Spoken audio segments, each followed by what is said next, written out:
How to get original Snapchat notification sound.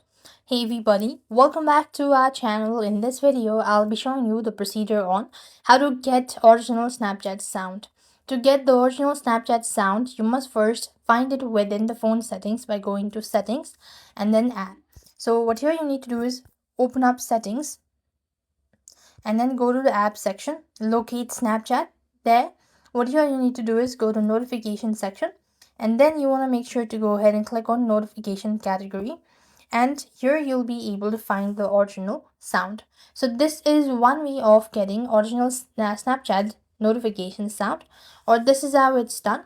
And if the sound is missing, you could reinstall Snapchat. So some user find that uninstalling and reinstalling the app can fix issues where original sounds are not available. And other than that, you could also check for an update. So ensure both the Snapchat and your phone's operating systems are up to date to avoid compatibility issues as well.